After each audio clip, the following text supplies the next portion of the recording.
जय जगन्नाथ। आज पवित्र अक्षय तृतीय मु आपण मानक समस्त चाषी भाई मानक शुभेच्छा जनाए।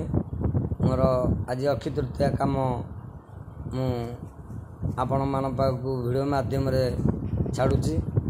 तेणु आपण ए दृश्य को देखंतु। आमे चाषी भाई केते उत्साह सहित यही वर्षक पर यही दिन को आम अपेक्षा कर आमे अक्षय तृतीया व्रत किमिति पालन करिवा एवं से व्रत कहार यही अक्षय तृतीया माध्यम रे आमे सब किछि जानि परिबा।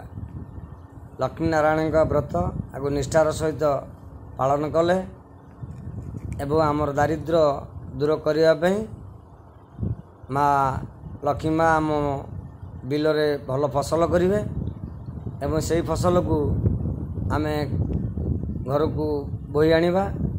ता संगे आमर संसार किछि ना किछि बोझ आम मुक्त करिबा। तेणु ये पवित्र अक्षय तृतीया आपण मानकु हार्दिक अभिनंदन। आपण माने समस्ते ये अक्षय तृतीया को बहुत उत्साह सहित पालन करिवे एवं यही दिन टी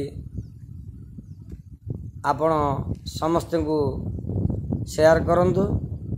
या माध्यम रे आमे चाषी भाई माने समस्ते एकत्रित हेबा, परस्पर सुख दुखर कथा आमे शेयर करि परिबा। तेणु जगतर नाथ जगन्नाथ सबुले आमको आशीर्वाद करंतु। आम क्षेत्र में भल फसल हो, आम क्षेत्र में भल पानी आसी सिंचन करू, मेघ रूप प्रभु आसी आम बिल रे खेत बंचेवा जल जोगाण करती एवं से जल रे आमे ये माटी माँ माध्यम रे आमे फसल तैयारी करी आमे जगतर को अन्न प्रदान करू। तेणु या ठारू बड़ पर्व हुए तो किसी ना, कारण यही पर्व रे यही माटी उपरे जो फसल हेबो से फसल को ये जगतर जेते जीव जंतु अछंती समस्ते खाइबे। कारण खाद्य ब्रह्म, ये खाद्य ब्रह्म केबे सरीनी। ये ब्रह्म को जेते देले मध्य ताको सबुबेले नियंट लागे। तेणु आमको प्रति वर्ष पुणी फसल तैयारी करने पड़े ना। गोटे थर फसल करदे आउ करवानी जीवन सारा ता नुहे। तेणु आपण माने समस्ते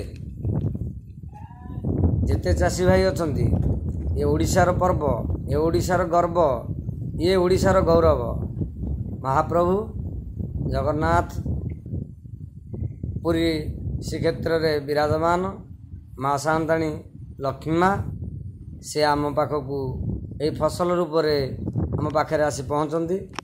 समस्त जीव जगत को खाद्य जोगाई पुणी नारायण पाद तल को फेरी जाती।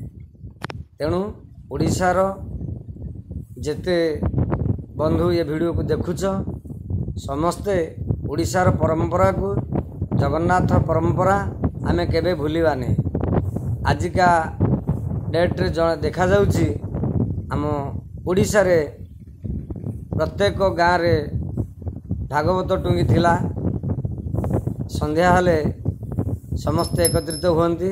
जेतबेले कि बिजुली बत्ती नथिला, डिबिरी बत्ती लंठन बत्ती साहाय्य रे समस्ते एकत्रित होई भागवत टुंगी रे भागवत चर्चा हुए एवं समस्ते जे जहाँ बाटे घर को फेरती। बर्तमान भागवत टुंगी गाँ माध्यम रे नाही। तेणु निज घर माध्यम रे से भागवत को बंचाई रख। तेणु भागवत होउची आमर श्रेष्ठ। तेणु आमे तारी तत्व रे, जगन्नाथ तत्व रे आमे समस्ते बंधा। से तत्व को छाड़ी आमे केही बंची पारिबा नहीं। तेणु चाषी भाईर जेती परंपरा 12 मास 13 ओषा ये चाषी भाईर जो विदेश रे नहीं, ये पृथ्वी रे कोउठी नहीं। जहाँ अच्छी भारत रे ता ये मर्त्य रे अन्य कोउठी पाई परिबो। तेणु ଭାରତର ପରମ୍ପରାକୁ ସଦା ସର୍ବଦା ନମନ ହୁଅ।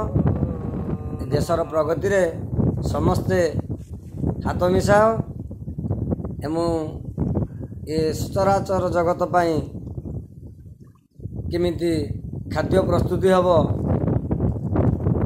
ତା ସମସ୍ତେ ସହଯୋଗରେ ଆମେ ଆଗେଇ ନେବା।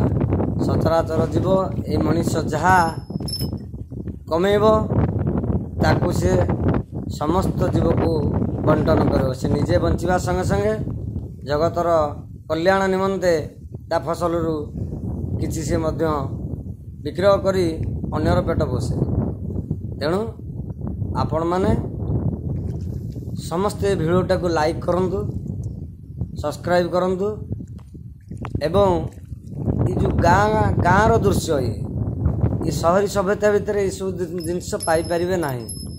ତେଣୁ ଇଏ ସବୁ ଦୃଶ୍ୟ ହେଉଛି ଆମ ପରମ୍ପରାର ମୂଳ ବୀଜ। ଯେଉଁ ବ୍ରହ୍ମ ଇଏ ହେଉଛି ବ୍ରହ୍ମ ତତ୍ତ୍ୱ। ଗାଁର ଏ ଦୃଶ୍ୟ ଅନ୍ୟ କୌଣସି ପାଇବ ନାହିଁ।